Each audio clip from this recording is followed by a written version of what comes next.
अब्दुल कलाम साहब ने शपथ लिया था राष्ट्रपति की, तो उन्होंने सौगंध लिया था और कहा था, देशवासियों संकल्प लो कि हम भारत को विकसित राष्ट्र की श्रेणी में ले जाएंगे। यानी हम लोग इस राष्ट्र को ऊंचाई बुलंदी पर विकसित राष्ट्र की श्रेणी में ले जाएंगे। हम अभी विकासशील राष्ट्र की श्रेणी में हैं। हाई मोदी जी अइलम है जब सत्ता में, आज भारत कौना श्रेणी में बा? हमने का दूसरों से निकल के आ गई जाए में तीसरा में। यह श्रेणी जिसमें श्रीलंका है, जिसमें बांग्लादेश है, पाकिस्तान है, म्यांमार है, वही में भारत आ गई। जो अनुदान पे जीने वाले लोग हैं, कर्ज पर निर्भर करने वाले लोग हैं, आप बतियावे में हमने का विश्व गुरु है। बेचले बड़ा बनारस का हवाई अड्डा, मोदी जी बेचले बड़ा गुवाहाटी का हवाई अड्डा, मोदी ने बेच दिया केरल का हवाई अड्डा, मोदी ने बेच दिया बंबई का हवाई अड्डा, मोदी ने बेच दिया रेल पटरी हमारी, इंजन हमारा, सिग्नल हमारा, प्लेटफॉर्म हमारा, भारत सरकार का। रेल चलेगी प्राइवेट। मोदी ने दे दिया बिजली को प्राइवेट हाथ में। मोदी ने लाल किले को रख दिया डालमिया को 50 साल के लिए पट्टा पे। इतना तो हम जाली लाए विधायक जी किनले का बा, हम तो नहीं जानत, तू ही बताओ। तो कहला कि एगो चीज किन ले बा। हम कहले बताओ। तो कहला कि देश में मीडिया को खरीद लिया मोदी ने, जौन चाही तो उन्हें दिखाई, जौन चाही तो उन्हें छपाई। हम चौथा स्तंभ हैं, लोकतंत्र का चौथा स्तंभ का दावा करने वाली मीडिया। आज दुनिया में ये लोग बदनाम हो गए हैं और ये बिल्कुल सच्चाई है। अगर ये जगह जहां फुलवा धैल भाई दिया करके एक थरिया हलवा रख दें, तो आज भारत की जो मीडिया है, गोदी मीडिया, ये हलवा के साबित कर दिया उनको कि गोबर है। एक खांचिया गोबर लिया के पे रख दे टेबुलवा पे, एक साबित कर दिया उनको कि ये असली घी में बनावल गाजर का हलवा। पूरे देश को बेवकूफ बना दिया। बस्ती जिला के बगलिए में कबीर दास का नाम सुनने वाला जा, तो कबीर दास एगो कबीर रहना, उन्हीं का समाधि स्थल पर मोदी आई लगा फूल चढ़ावे। बेचारू आके फूल उल चढ़ौला। आई बहुत बोर संत रहा, बहुत बोर कवि रहा। इनकर कविता में बड़ा सामाजिक समरसता रहल है। खूब तारीफ उरीफ कैलम, भाषण देना तो फूल उल चढ़ा के भाषण देत देत भगवान जाने कहां ले उनका ज्ञान आवेला। बोलत बोलत कहना कि देखा जा ये धरती बहुत पवित्र बा, ये माटी का तो तिलक लगावे के चाहिए। यह स्थान बा जहां बैठ करके बाबा गुरुनाथ और बाबा गोरखनाथ आ कबीर दास तीनों जना यहाँ में बैठ के संगमे मंत्रणा करत रहुआ लोग कि समाज कैसे चली। अब आप बताओ कि किसी देश का प्रधानमंत्री इतना चिरकुट स्तर का अज्ञानी, और जो बाबा गुरु नानक हुआ, वो इतिहास के छात्र पढ़ लेना अपनी किताब में। 1526 में जब बाबर आया था, तो उसके 4 साल बाद 1530 में ये सिख धर्म के प्रथम गुरु गुरु नानक जी का अस्तित्व हुआ और उनका वर्णन आया हमारे इतिहास में। अब बाबा गोरखनाथ जब भगवान कृष्ण रहुआ ना द्वापर में, तो द्वापर में रहुआ गोरखनाथ आई रहुआ 1530 में। आई कबीर दास संघ में बैठा देना, युगों का अंतर है, लेकिन संघ में बैठा के मीटिंग उटिंग करा करके अब माटी का तिलक लगा लो जा। तो इतने ढीठ होकर के ये लोग झूठ बोल सकते हैं और समाज में लोग अवाक रह जाते हैं कि अरे बाप रे बाप, ये तो बड़ा ज्ञानी हो मोदी जी हो। कहां से लाते हो भाई तुम? देश की जनता परेशान है। सारे देश में तुम्हारे शासन से, तुम्हारी व्यवस्था से आम जनता का विश्वास उठ गया। दुनिया में किसी देश में जनता की इच्छा के हिसाब से राजा को या व्यवस्था चलाने वाले को उसके हिसाब से कानून बनाना चाहिए, उसके हिसाब का कानून काम करना चाहिए। मशीन में वोट डाला, देश का जनता ने क्या चाहती है ईवीएम मशीन में वोट पड़े। देश का जनता चाहती है कि कागजा पे उठ पड़ो बैलेट पेपरवा पे 10 दिन में भैया इनका विदाई हो जाए। चाहते हैं कि नहीं के चाह, लेकिन मोदी कहता कि नहीं, बड़ा कष्ट हो जनता के बड़ा अजत हो जाये। मशीन हटा के कागज पे करो तो गरीब आदमी तो उठवे देवे ना जाने ना। इस सबका सुविधा खातिर हम मशीन लिए खाने। सच्चाई ये है कि बैलेट पेपर पे वोट पड़ी तो बेईमानी ना करबो और मशीन में वोट पड़ी तो चकमा देवे का तोहार एगो रास्ता बनल नहीं। हमने हर मीटिंग में लोगों से पूछा, हम आपके गांव पे भी पूछना चाहते हैं कि आप लोग बताइए जनता क्या चाहती है। वोट पड़े के चाहिए है मशीन में, वोट पड़े के चाहिए हो बैलेट पेपरवा पे जो प्रधनिया कटवा पड़ेला। तने हाथ उठाओ जा, हाथ उठाओ जा, तब जानी जे जे बैलेट पेपर चाहता मशीन के हटावत चाहता क्या कहत मुदा जी बोले तो हम लोग का क्या इच्छा बा और कुछ दे दिया ले रहो कागजे पे। पूरे देश की जनता कागज को वोट डालना चाहती है, लेकिन मोदी मशीन में वोट डलवावे खातिर क्या है ये काहे तरफ पेनाइल बना। इस नाते की इसमें गुंजाइश है, जहां गफलत होगी वहां बेईमानी कर देंगे। वो भी रियाद पड़ेगा 2019 में बलिया में सनातन पांडे चुनाव जीत गए थे, लेकिन चकमा दे करके और उनको चुनाव हरा दिए। चंदौली में गठबंधन का कैंडिडेट चुनाव जीत गया था, चकमा दे करके वहां भी चुनाव हरा दिया, भाजपा जीत गई।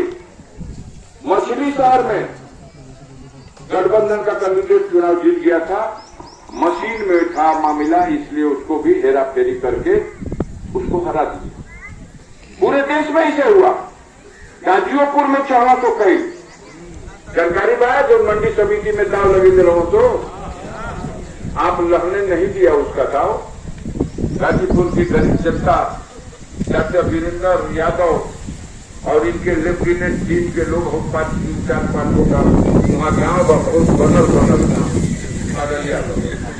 मीठा पारा से लेकर के देवकटिया और मैं कुकुर लेके शिकारी कुकुर नाइट रतिया भर। नतीजा ये हुआ कि बेईमानी लोग नहीं कर पाए तो गाजीपुर में लोकतंत्र की रक्षा हो गई। तो बतावा जाए बेईमानी के दिल्ली से हटावे की चाहिए कि ना हटावे की चाहिए। तैयारी बा हटावे का तो बतावा जा के तैयार बा बोलो जब महतारी बहन लोग मोदी का सरकार हटे के चाहिए ना। तो एकजुट होके एक मत होके 1 तारीख के साइकिल वाला बटन दबावा जा। ये बड़ा जुल्मियन का सरकार बा, ये इसके अत्याचार का पोल खोलता है, जो इसके घोटालेबाजी का पर्दाफाश करता है, जो इसके जुल्म ज्यादती का विरोध करता है, उसके खिलाफ ये लोग सत्ता की ताकत का दुरुपयोग करके उसका दमन करते हैं। झारखंड के मुख्यमंत्री और झारखंड के मुख्यमंत्री हेमंत सोरेन को जो इनके नाजायज काम का विरोध कर रहा था मोदी के, तो उसको भी जेल में डाल दिया। हमरों पर जो कृपा दृष्टि दोनों सरकार का बात कुछ खबर मिलेगा कि ना मिलेगा। आप लोग डबल इंजन का सरकार सर्कल बना लोग 5 वर्ष से शोर खाने खातिर ले करके बुलडोजर और अन्याय भी करते हैं। छाती खुला के कहते हैं कि देखा जा हमन का बुलडोजर लेके चलल बड़ी जा रहा हूं देखा दे। ऐसा तो अत्याचारी अन्यायी अहंकारी तो कोई राजा ही नहीं हुआ तो कंस से हुआ था। कंस का जो विरोध करे वो के या तो मरवा दे या तो जेल में डाल दे। मथुरा नरेश कंस ने अपने पिता का भी जब उसकी गलत नीतियों का विरोध किए तो अपने पिता को भी जेल में डाल दिया था। ओहू के ये अहंकार हुए कि हमार राजपाट कबो खत्म ना हुई, हमार प्रताप यही तरह चपल रही, लेकिन ओकरो अंत हो गई। ओकर राजोपाठ का अंत हो गई, धरती पे अवतार लेवे के पड़ गई भगवान के, लेकिन अंत भइल। अत्याचार जब प्रकाष्ठा पर होला अपना जलना में की जनता जग चुकी है। यह लोग जुल्म भी करते हैं और रोने भी देना नहीं चाहते। जिस तरह से गरीबों को, जिस तरीके से समाज के गरीब लोगों को सताया जा रहा है और जितना इसकी सरकार में अन्याय हुआ उसकी कहीं सीमा है। हर चीज का दाम 4 गुना बढ़ गया। पहले 350 रुपया लेके चल जा तो आरटीओ ऑफिस में लइकन का मोटरसाइकिल का लाइसेंस बन जाए। अब मोटरसाइकिल का लाइसेंस बनावे खातिर 6000 फीस कर दिले बा। 6000 रुपया। पहले के वो बिना हेलमेट के 3 सवारी या कागज नहीं के धरा जाओ तो 200 रुपया का जुर्माना ठोकात रहुए। अब केहू का घरे केहू बीमार हो जाओ कह दे कि जल्दी जा दवाई लेके आवो और लड़का जैली में हेलमेट भुला गए अब ध ले तुम तो जुर्माना करो तुम जना था कि 20 चक्का चरक पहले हो तो जुर्माना होता 1000, 2000, 5000 होता कि नहीं क्यों बताओ जा। रोआ मरले बास आदमियन के कहले रहा लोग चोरी घुसखोरी बेईमानी बंद हो जाइए भैया। चोरी घुसखोरी और बेईमानी लुका के नेखे हो सीना पे चढ़ के मांगत हुआ तो अब परचवा जब ना खारिज होगा तो अब बहुत होगी हाई कोर्ट में सजा हो जाए, हाई कोर्ट में सजा हो जाए, हाई कोर्ट में आई पत्रकार घूम घूम के पूछत हो तो कि ये भैया हो जाए सजा तका हुई। हम कभी के भैया हम सुनले बनी कि एगो पंछी हो का नाव हो रतिया में सुते ले तो गोड़वा ऊपर कर दिले। अच्छा पूछे ना आदमी कि भाई गोड़वा काहे ऊपर कैले हो तो वो कहे कि आसमान गिरी रात में तो सुतल रहो तो गोड़वा तो रोक में ले। अरे मोदी जी हम गिरी ना है। हम एक ऐसे क्रांतिकारी परिवार के एक सदस्य हैं जिसने अंग्रेजों के जुल्म को बर्दाश्त नहीं किया, अंग्रेजी शासन के विरुद्ध संघर्ष किया और सामंतवादी शक्तियों के खिलाफ संघर्ष किया। देश की सीमा की रक्षा में भी बलिदान दिया और देश के स्वतंत्रता संग्राम आंदोलन में भी कुर्बानी दी।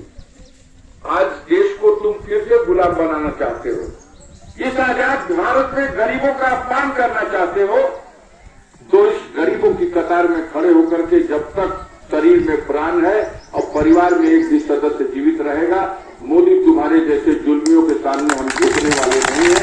हम संघर्ष करते रहेंगे गरीबों का मदद लेके और हम संघर्ष में हैं। साथियों, सारी जो कारागार में बंद था, इन बेशर्मों ने उसको जहर दे करके सामने से वार नहीं कर सकते थे, अनेकों बार वार किए और इनका मुठभेड़ में उल्टा नुकसान हुआ। इनके बड़े बड़े सूरमा उसके नाम से पसीना छोड़ देते थे। आज कहते हैं इनके मंत्री मुख्यमंत्री कि उसके मरने से सब लोग राहत तो हर गोदी में पला हुआ गुंडा राहत महसूस कर रहा। ये भाई अब ना रहो हम गुंडाई करब तक उनके रोके वाला नहीं थे, लेकिन एक से एक पैदा होने वाले हैं। एक मुख्तार चले गए तो क्या हुआ, हजारों लाखों मुख्तार पैदा हो जाएंगे। जुल्म का विरोध करना, अन्याय का विरोध करना, ये एक हमारा मानवीय कर्तव्य है। हम लोग ये विरोध करते रहेंगे।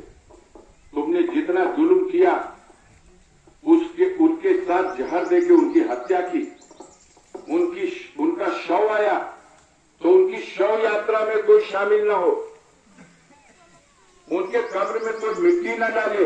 इसमें गेहूं के चीता पर लकड़ी रखे खातिर केहू के प्रतिबंध होला कि हई रखी हई ना रखी हो, केहू परमिशन लेला। लेकिन मोदी के राज में हमारे साथ ये भी सितम हुआ। नक्का पे फोर्स लगा के कोशिश करना लोग कि केहू कंधा देवे ना पहुंचे, लेकिन चारी ओर से गरीब उमड़ के गया, सारे प्रतिबंधों को तोड़ के गया और सरकार की आंख फटी की फटी रह गई। 1000, 2000 नहीं, लाखों की संख्या में जनता उमड़ के जाकर के उसको फूल भी चढ़ाई, मट्टी भी दी और उसकी अंतिम यात्रा में जो नजारा था उसको देखने वाले आज भी कहते हैं संसार में कोई भी आया है तो एक दिन जाना है, लेकिन जिस दिन अंतिम यात्रा पे कोई जाता है उसी यात्रा को देख के अंदाज लग जाता है इसकी औकात क्या है, इसने इस दुनिया में क्या कमाया था और क्या नहीं। तो वो तो नहीं रहे। लेकिन उनका वंश है, उनका बेटा अब्बास अंसारी जो नेशनल चैंपियन है, 2 बार गोल्ड मेडल लाया, 2 बार गोल्ड मेडल जीता, भारत का चैंपियन 2 बार। इंडिया की टीम में, निशानेबाजी की टीम में कैप्टन की हैसियत से वर्ल्ड कप खेलने गया, 2 वर्ल्ड कप में वो कैप्टन रहा। और यही सरकार मोदी योगी की आज उसके ऊपर फर्जी मुकदमा लगा करके उसको जेल में डाल दी। हमारे परिवार की महिलाओं पर मुकदमा, हमारे बच्चों को जेल में डाल दिया गया। अब क्या बाकी है? घर दुआर, स्कूल, अस्पताल, खेत खलिहान या तो जब्त कर लिया गया, या तो कुर्क कर दिया गया, या तो गिरा दिया गया बुलडोजर से। अगर कुछ नहीं टूटा तो हमारा हौसला नहीं टूटा, और वो हौसला इसलिए नहीं टूटा कि हमारे साथ गरीबों की दुआ है, हमारे साथ गरीबों का साथ है। हम आपके बल पर खड़े हैं। संकट की इस घड़ी में हम आपसे मदद मांगने के लिए आए हैं। इन जुल्मियों के खिलाफ संघर्ष करने के लिए हम अंतिम सांस तक संघर्ष करेंगे, कभी घुटना नहीं टेकेंगे। हम आपसे इस युद्ध में, इस चुनावी रण में लोकतंत्र के अधिकार का इस्तेमाल करके साइकिल वाला बटन दबा के गाजीपुर में इतने वोटों से जिताइए कि नरेंद्र मोदी बनारस से चुनाव लड़ रहा है, गाजीपुर की जीत का रिकॉर्ड देखे तो शर्मिंदा होकर सर झुका ले कि गाजीपुर की जनता ने, जिसको ये माफिया कहते हैं, वो माफिया नहीं है, गरीबों का रहनुमा है। इन्हीं बातों के साथ आप सभी भाई बहनों का, माताओं का और बुजुर्गों का सबके प्रति आभार प्रकट करते हुए अपनी बात को समाप्त करता हूं। जय भीम, जय भारत, जय समाजवाद।